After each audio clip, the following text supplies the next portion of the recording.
and it shows us what we need to work on, and bring it on next week. What can you learn from a game like this where a lot goes wrong?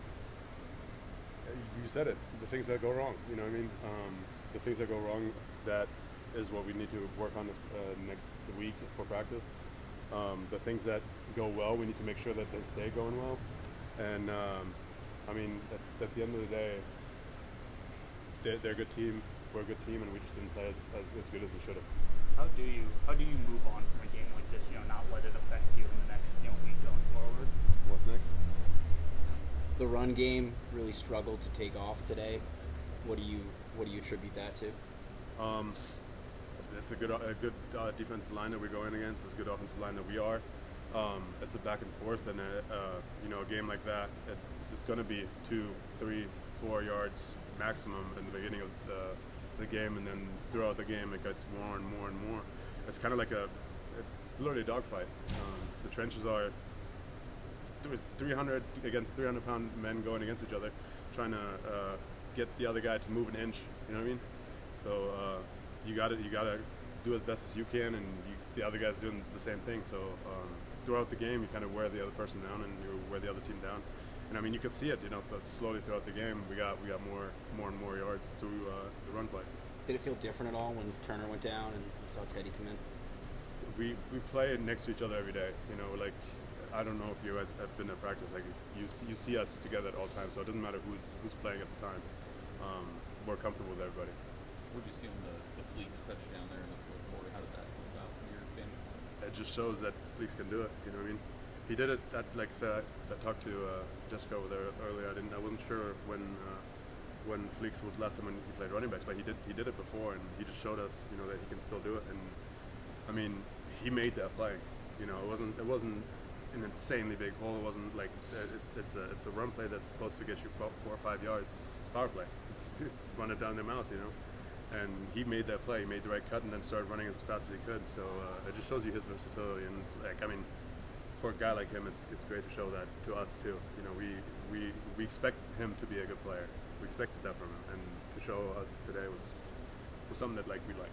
Before that moment, did you guys as an offense realize you hadn't scored, and was that important to get some points on the board?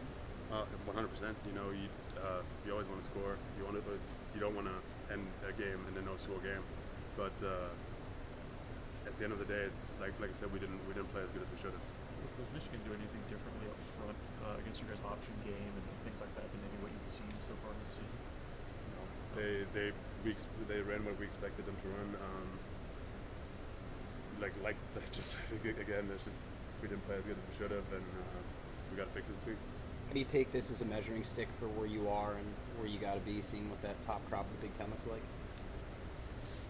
Nameless, faceless opponents. It doesn't matter who it is. We just got to step up and make sure that something like that doesn't happen again. Obviously, we don't want something like that to happen. And like he just asked, it's a learning step. It's a hard one for sure. But at the end of the day, we're trying to go 1-0 every week. It doesn't matter who we play. And again, we just didn't play as good as we should have. You say obviously didn't play as well as you should have. Does that come down to execution or intensity, or what do you kind of attribute that to? I don't know. That's a good question. Maybe we didn't play as well as we did. I thought we had a good week in practice, and we played as a unit. But we just got to fix the little things and move on from that. It's a hard one to move on from, but we got to do it. That fourth and one that you guys went for. One, did you like the call? And two, what did you see as far as him just Heinrich coming short? You got to remind me.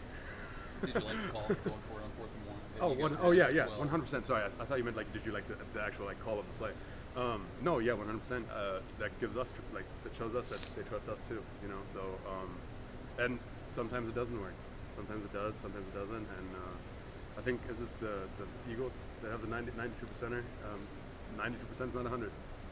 So at the end of the day, we just gotta make that play. And now, what's next? We gotta move on from that. Thanks, Ferrari. All right. Kevin, thank you.